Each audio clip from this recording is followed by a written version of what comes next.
Today I'm going to be turning these 200 ball bearings into a chef's knife because apparently that's what the internet wants to see, although I'm not sure the pattern is totally worth all that effort.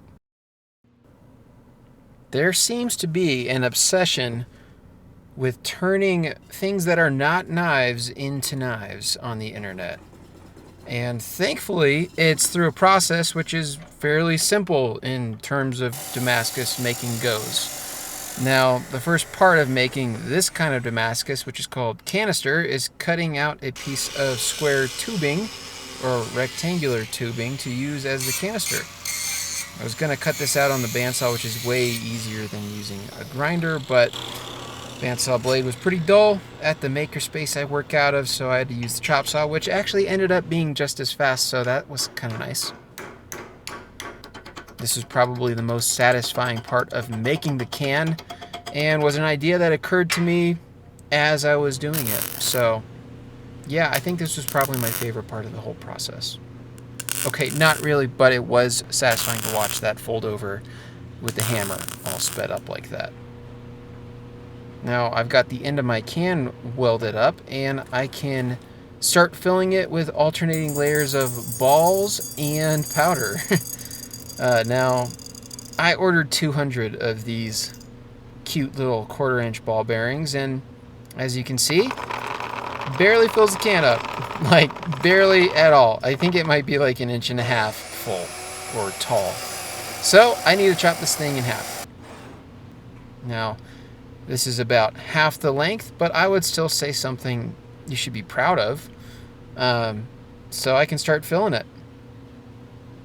Now, like I said, I'm going to be doing alternating layers. So do a little bit of the powder and then some of the ball bearings. Now, the ball bearings I ordered, you could just go on to Amazon and just order ball bearings. But the problem with that is you really have no idea what kind of steel they are. And you don't know if they're coated in something which wouldn't weld to this powdered steel. There's just a whole host of problems. So I did a little bit of Googling, and honestly, after about 5 minutes, because the internet's just so amazing at helping you find what you want sometimes, I got these 52-100 ball bearings, which are great for knives. I totally forgot to put whiteout or white spray paint on the interior of the can, so now the can's just going to be welded to the contents, which is not ideal, but whoops.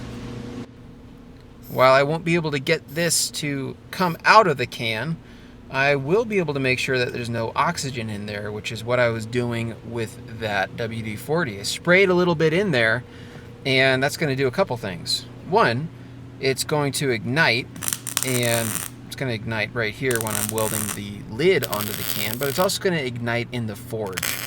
And that might sound dangerous, and it could be explosive if you're not careful, but it's actually a good thing. What it's going to do is it's going to drive out all of the junk inside the steel. Basically, anything that's not steel is just going to catch on fire, and so I'm even adding some fuel for that. And I'm going to drill a little vent hole, and what that's going to do is all that ignition in there, that WD-40 lighting up, is going to force air out of the can. So it's just another way to ensure that no oxygen gets in there. And if you're wondering, why would I not want oxygen in there? It's because when steel is heated up, it oxidizes, which is kind of like when steel gets wet, it oxidizes, and that's rust. But in the forge, it turns into something that blacksmiths call forge scale. There's my little vent hole. And forge scale is not good for welding one piece of steel to the other. You can see there that the WD-40 is indeed igniting, and those fumes are rocketing out of that hole.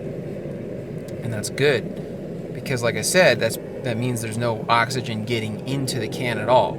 And that vent hole is actually necessary because if you didn't have it, like I said earlier, it could be explosive. It would actually start to swell up, kind of like a hot dog in the microwave, and eventually explode. Now, that's actually happened to me. The very first canister I ever made, I watched a video of Jay Nielsen explaining how to do canister. He's a super smart guy, master smith, all that. Okay, I've said all the nice things.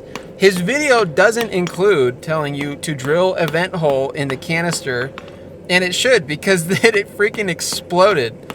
And thank goodness, me and my buddy, who had just decided we should make a canister, were not standing in front of the forge or anywhere near it when it did, because we would have just been like caught on fire. It was nuts. Anyways, I've gotten off on quite the tangent. What I was saying about forge scale is that it prevents steel from welding to itself, so you don't want it. And if you're wondering what that forge scale looks like, just look at the outside of the can there. All that stuff flaking off, that's forge scale. That's oxidation. And if that was happening inside the can right now, nothing would be welding to itself. Now, I just want to point out how satisfying it is in real time and hopefully on video, although I was talking while I was doing it, but to just feel and hear the steel changing from its super airy, soft, powdered form to a solid piece of steel. That's pretty cool. That's one fun part about doing canister. Now this is after day one. I work out of a makerspace, like I mentioned earlier, and so I hide my work when I leave, because anybody can come in and use this space if they have a membership, and I don't want someone to think, oh, that just looks like a normal piece of steel, and really, it's this project that I put a decent amount of time and money into so far, so I hide it in a safe spot where nothing's going to catch on fire, most likely. Now, I'm welding on this piece of steel now, and I'm pretty confident that everything's welded together inside of this can. And I'm not able to get the contents out of the can. Typically, if you put white spray paint or whiteout in there, there's an ingredient in both of those. It's like titanium dioxide or something like that. I knew the name at one point. That doesn't really matter. What it does is it prevents the can from welding to the contents. So all of your powdered steel and other stuff you put in there, as long as it's metal stuff you put in there, is going to weld together. But it won't weld to the wall because of that titanium. So, or titanium dioxide. It's pretty interesting, but I forgot, so it's all welded together. And that's not too big of a problem. I used pretty thin-walled tubing, which basically means I can grind the can off after I do some forging. So I'm going to grind the can off after I get probably like 60 to 90. That's a massive range. I'm going to grind the can off after I do a little bit of forging.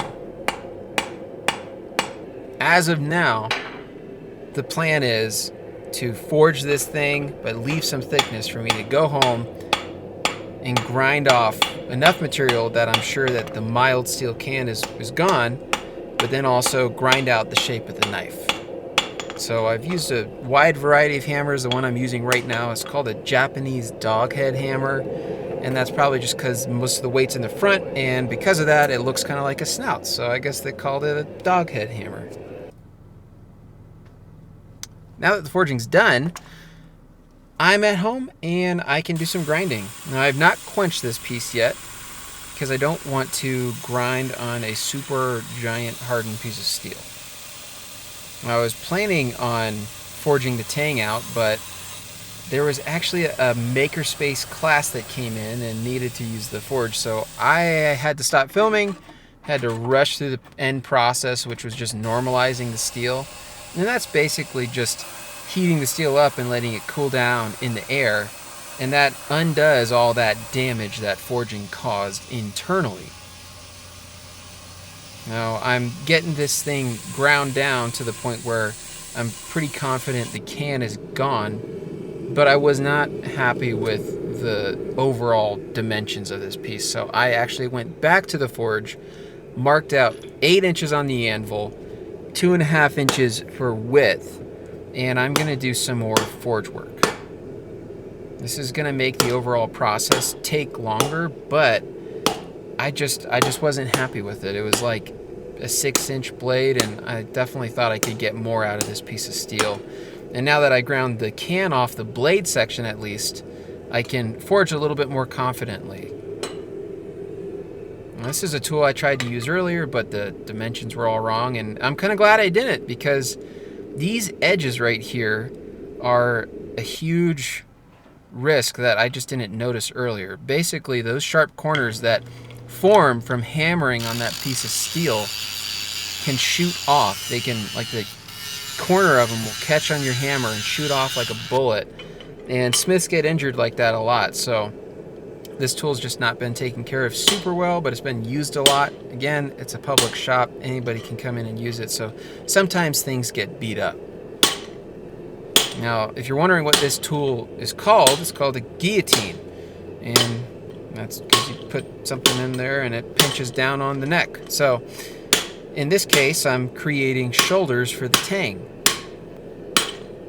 Now, the tang is the bit of steel that extends into the handle material and actually attaches the wood or whatever you're using for your handle to the knife.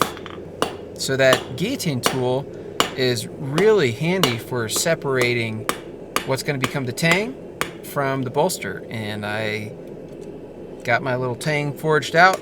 It's really not little, it's actually kind of a lot of steel, even though it doesn't look like it compared to the blade. But it's plenty strong for all the people who might comment that a hidden tang isn't strong enough.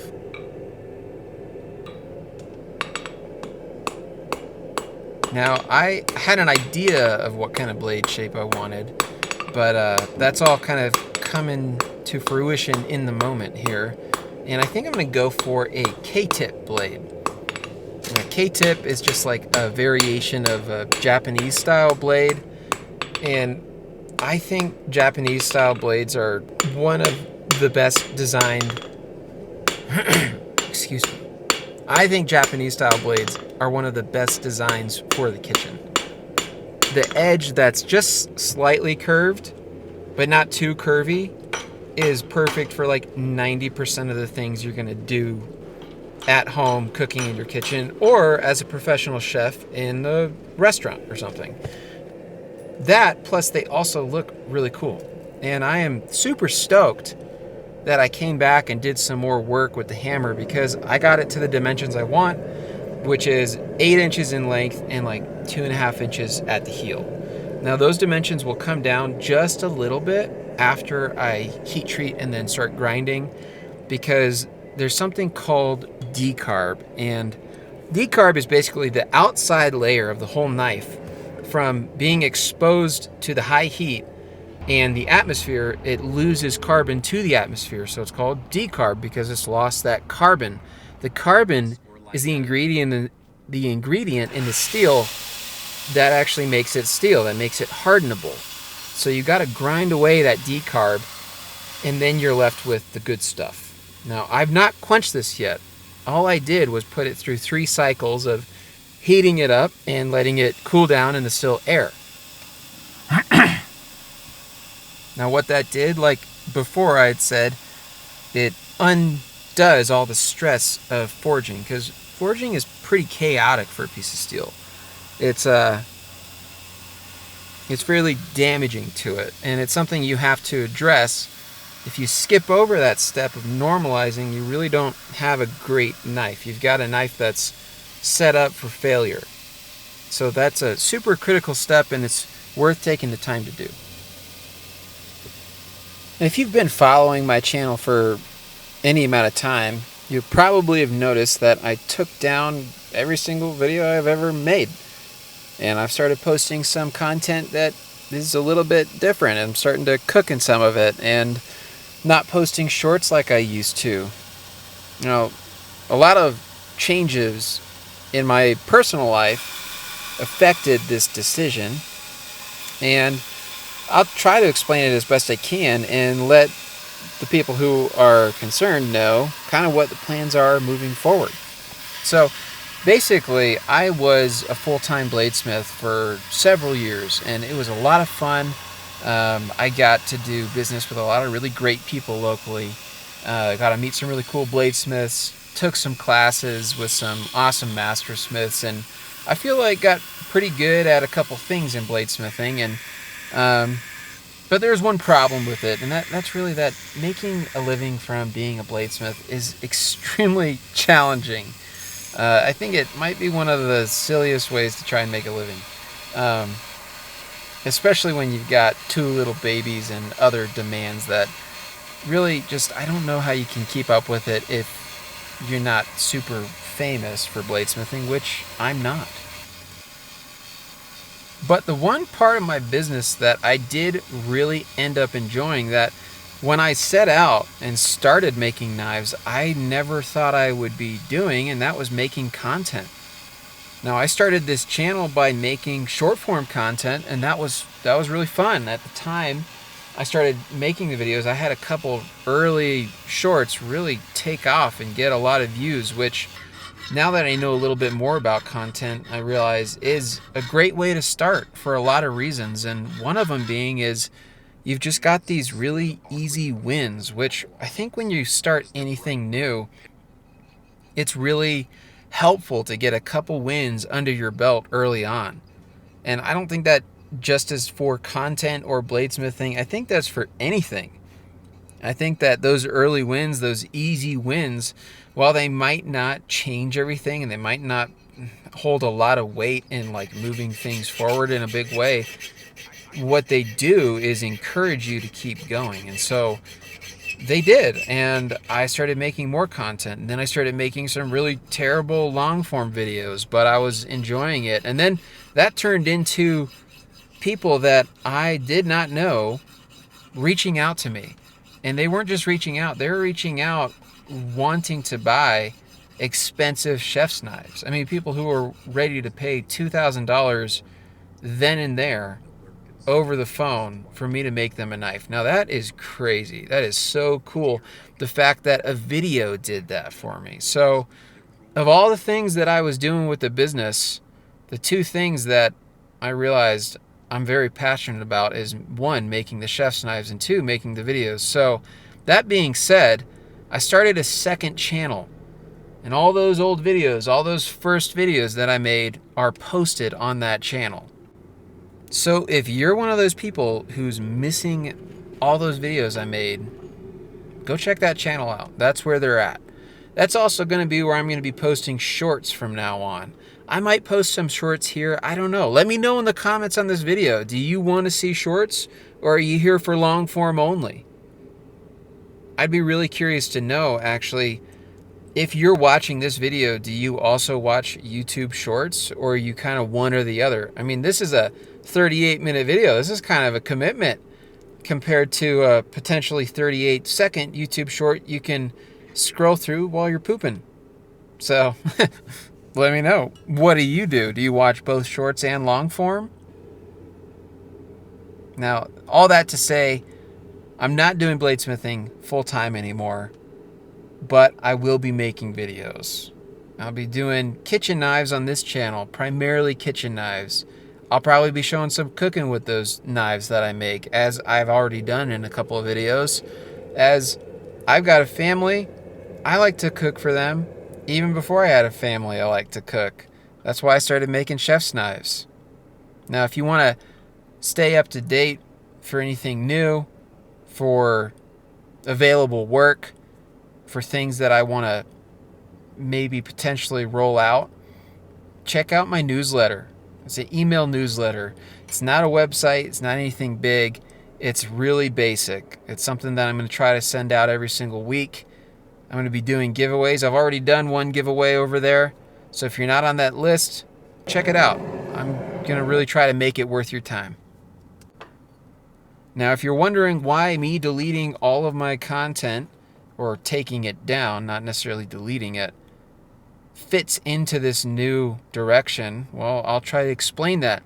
I think that long form is the best way to share what I'm doing with this craft and to show the process that goes into making these knives, because these knives are a ton of work. They're not easy to make. Now, actually, I'm going to pause really quick and continue explaining after I tell you what I'm doing here. I used a chainsaw chain file to cut through the decarb. Now this is super useful to do because it tells you what depth you need to grind to. Basically, on the full perimeter of the blade. I don't think this would go for thickness. It's like basically I don't have to grind off like whatever that was, a 32nd of an inch in the thickness, but really just around the perimeter. And now that I've ground down to that depth, I can't cut any further with that file, and that tells me I've gotten through that layer of decarb, especially on the very edge. That's the most important place to grind through. Now, like I was saying, I have a vision for this channel, and I have a vision for these videos, and my goal is for them to get better every video I make a cooler project in each one.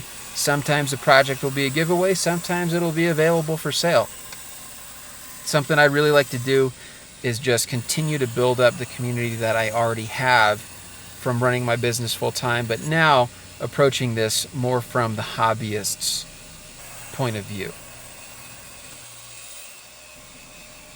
That was a bit of a long-winded update, so let's get back to the project.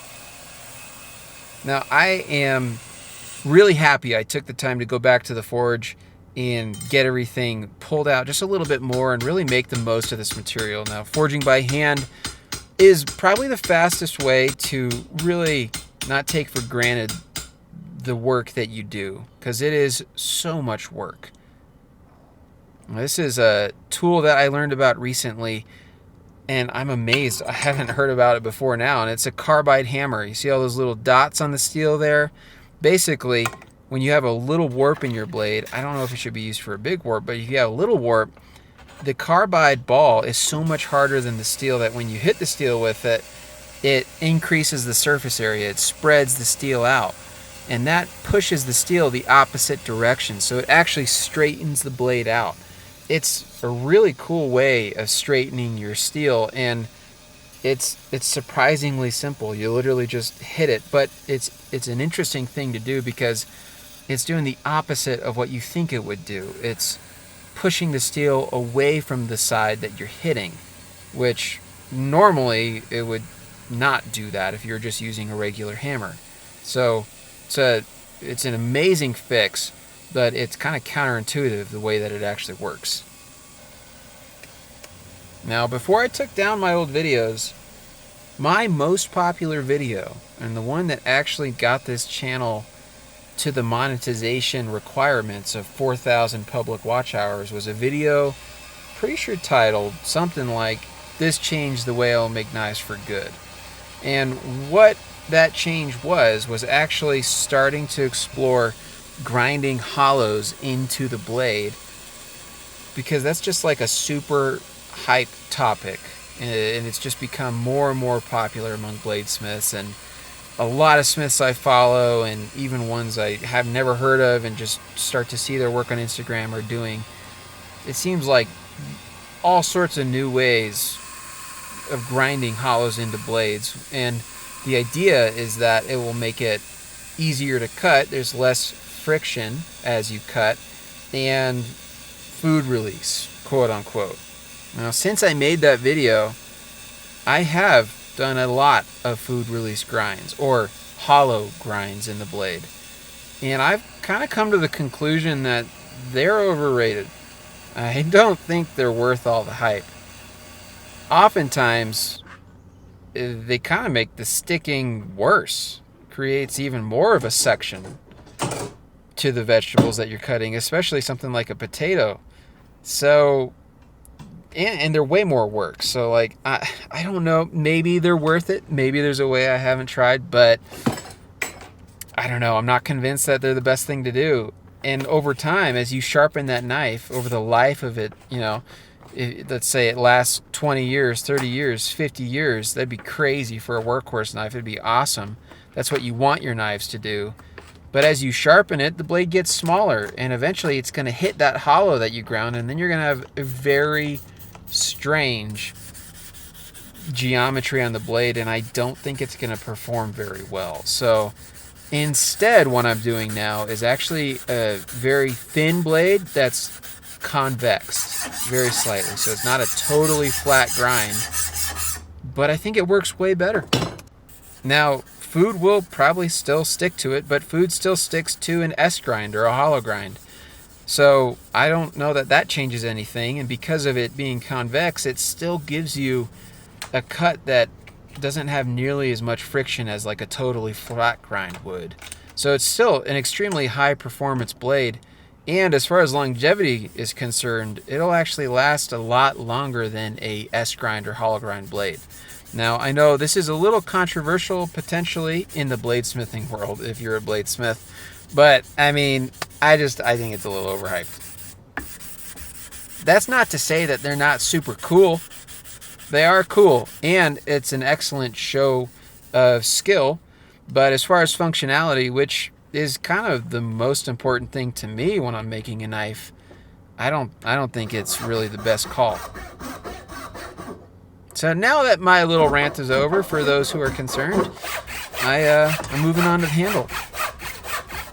Now I've got an idea of what the pattern is going to look like just because I've kind of seen the different colors of the steel as they rust a little bit while I'm grinding and cooling off in water, and I think that any pattern blade should be paired with a handle that's a little bit more reserved, a little bit more chill. So when I first started making knives, I would make a Damascus blade and then get the highest figured wood I could find. And I remember showing my wife some of the first Damascus kitchen knives I made. I was super proud of them. They were good knives, not as good as I make now, but they were good.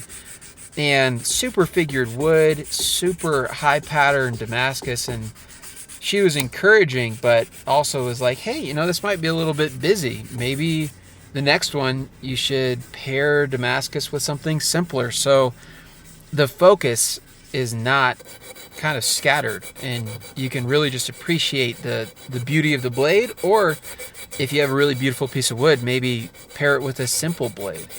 And honestly, I think that's a great call. And since she told me that, I've really agreed with her, and I've done that on most of my blades, or tried to do it.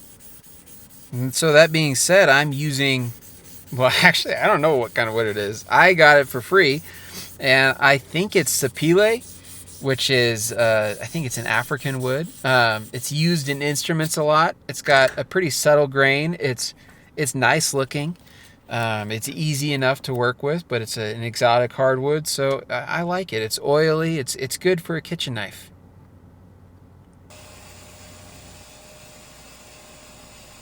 I think that every craftsman has the same problem, and that's that we cannot stop getting new materials for future projects that at the time we get the stuff seems so exciting. And before you know it, you've got way too much stuff. Now a lot of you might be like, there's no such thing as having too many pieces of wood or too much steel. But for me, I found that there is. And so I try to use up what I've bought before I end up buying more stuff that's just going to sit in a box forever, because I was super excited thinking about all the stuff that I could make with it. So this is kind of one of those things. Somebody offered me this giant block of sapele that I've had now for probably 2 years, and I'm finally just using it. Just got to get it used on something. So this is the project that it's used on. Now I want to pair it with kind of an accent piece up at the top, and I'm going to use a special piece of wood that I've been kind of saving the last little bit of it anyways, and that's bog oak.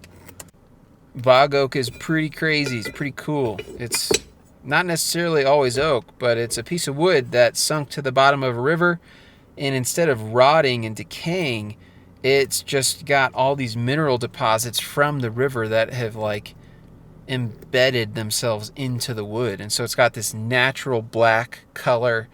It naturally would be very light. And this is actually, I think, a piece of what would have been oak, but now it's bog oak. So really interesting material. Usually it's pretty old pieces of wood. And it just makes it's got a cool history, just thinking about why it fell off the logging operation or whatever happened. Like, why was it at the bottom of the river, and then how did they get it out? And so it's a cool handle material. Now typically when I put a little piece up at the top like this as kind of an accent piece, I just do flat to flat connection, but that's kind of boring and I want to challenge myself. So instead I am doing a curved connection like this. and I was trying to grind it perfectly to fit, and it struck me that I could just use the first piece I carved to shape the second, and that's how I could fit them together perfectly. Now, I'd like to say this was my own imagination, but like every cool thing I've learned, that's just the thing. I learned it from somebody else.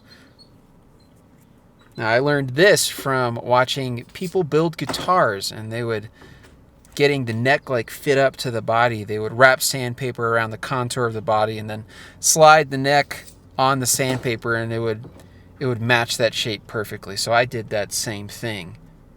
And another neat trick is actually putting masking tape on the material. Let's say that you need held together to drill a hole through, like I'm doing, and then you can put little dots of super glue, and the glue sticks to the masking tape or the painter's tape, but not to the wood. So you're not going to have tear out in the grain, but it's still going to be held in place perfectly for when you do this, which is drilling out the hole. Now, I don't know if I necessarily do everything the best way, but I am using the tools that I have, and with the hopes of upgrading as I continue to get into this craft. And the way that I drill out my tang slots, it's so basic. It's maybe too simple, but I just use a handheld drill, use a big bit to start, and then smaller bits to make it more square. And I want to say I've gotten pretty good at it by this point. Definitely not a perfect fit that you could get with like a fancy handle brooch, but I've used those brooches, and I'm probably just too impatient. They just take a little bit too long for my liking. And one thing that I think is worth taking the time on is actually getting the fit between the bottom of the bolster and the bottom or the top of the handle. You don't want any gaps there.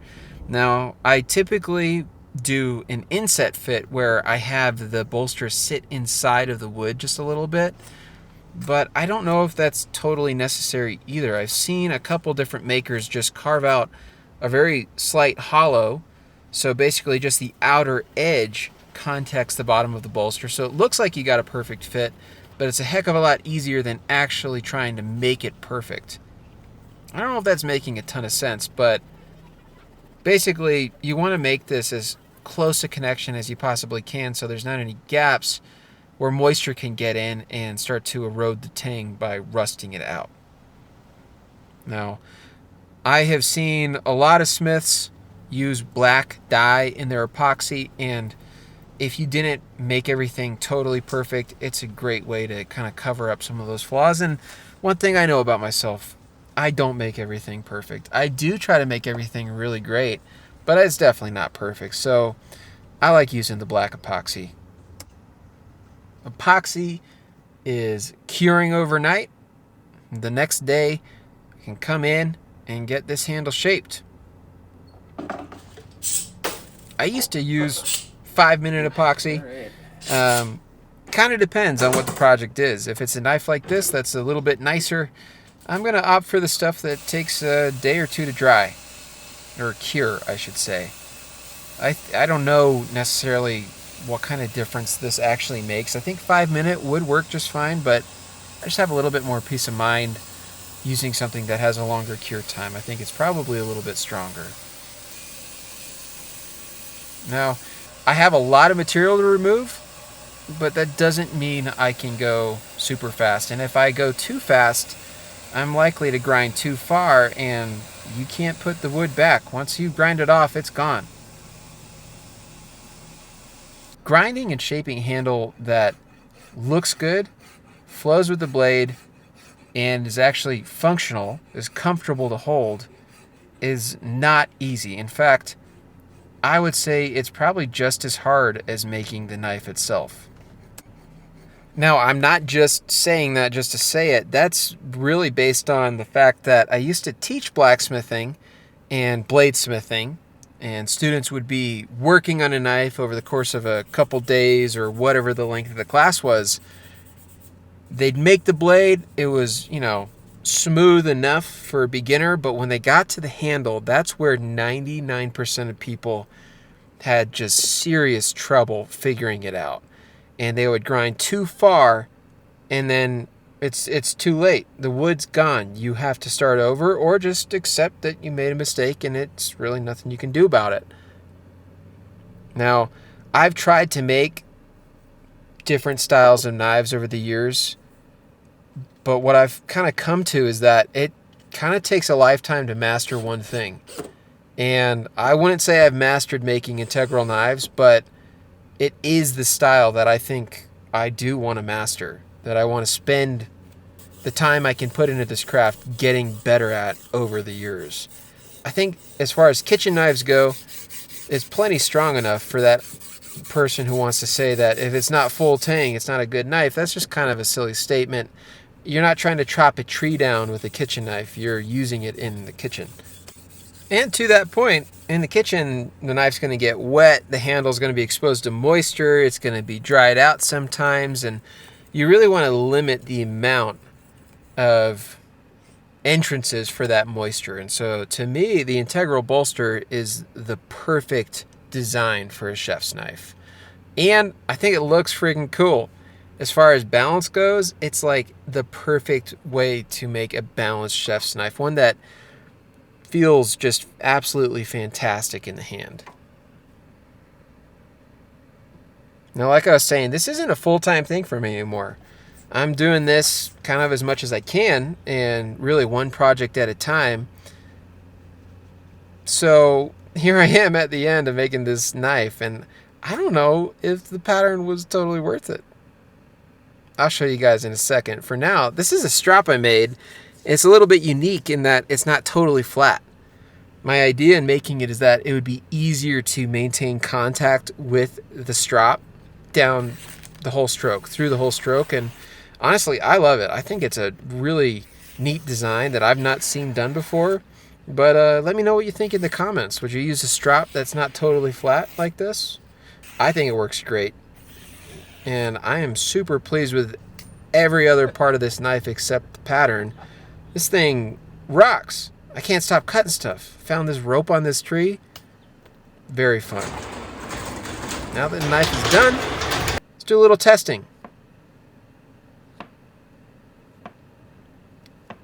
It is an absolute kitchen beast. I love this knife. It feels fantastic. The one thing I think I would change on the next one is I'd make the blade just a little bit longer. It came out to about 7.5 inches in length. But the height, I think the height is perfect. I might make the tip a little bit more curved. But other than those things, I'm really pleased with this thing. The pattern is interesting, but I guess I'd just say I'm a little underwhelmed with it. But as far as functionality, this thing rocks. If you're interested in purchasing, the link is in the bio for the newsletter, and that is where I will be sending out the link to purchase. Thanks so much for watching.